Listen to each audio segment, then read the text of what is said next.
Right now, off the trail a little bit. I took the Appalachian Trail / long trail up into this landscape up here because I noticed down the road a little bit on the main road there was a possible serpent effigy. And usually when you see one of those, there's going to be more stonework in the area. So I went to the LiDAR map and found dots within stone walled areas. You can see there's a stone wall over there. Kind of, if you can. It's a little low to the ground, a little heavily buried. But usually the little dots within stone walls are stone mounds like this one here. There's a few in this landscape, but this is the one I hit with the GPS so I could come take a look at it. On my way up, I saw another one next to the trail, and this one's off the trail about 100 yards. So it doesn't really, it can't be a hiker's cairn, which the other one could be mistaken as, because this one again is off the trail. The landscape it's in is the Appalachian Trail, long trail, very mountainous, very rocky. As you can tell over there, there's a little bit of a wetland where I started. Right now we're in the drought, so that is fairly dry. But I picked this location due to its being off the trail, next to a wetland.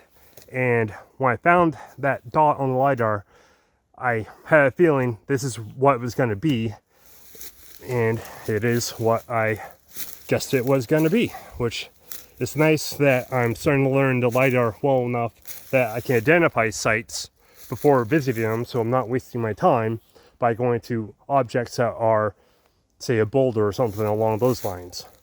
But like other stone mounds like this, it has a boulder connected to it that kind of has a reptile shaped head right there. This could be a turtle effigy with prayers of stone placed on top. As you can see, there are smaller stones placed on top with a well-built foundation around it. Again, very common with these type of constructions within the Northeast, because I've seen these in New Hampshire, I've seen these I'm in Vermont right now, and in Maine, and in New York.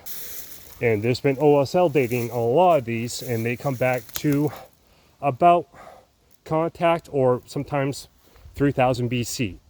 The theory right now why there's so many around the 1500s is because that's when the last time the natives took care of them, because the Europeans started coming in, and in the 1600s the population had a dramatic collapse.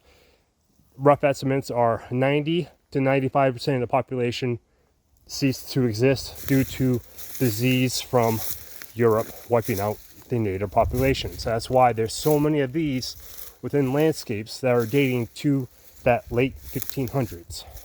But yeah, let's take a close look at it. As you can see, the smaller stones on top. You have little niches in it that could be a place to put tobacco or food for a prayer.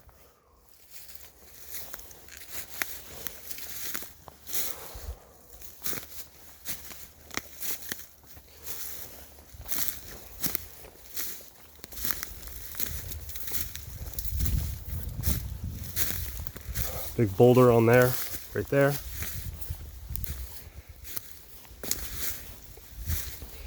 And Doug Harris of Narragansett, he's the former tribal historic preservation officer, has said that touching these and disturbing these is sacrilegious because this is spiritual to the native people of the Northeast. So when I visit these sites, I only take video, I look at solar alignments, and that's it. I do not want to disturb them.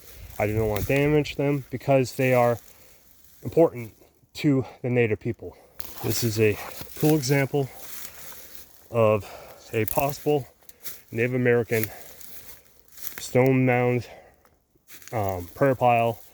There's an actual term for it, but I've never heard anyone say it, so I'm not going to attempt it. But yeah, it's pretty cool finding these.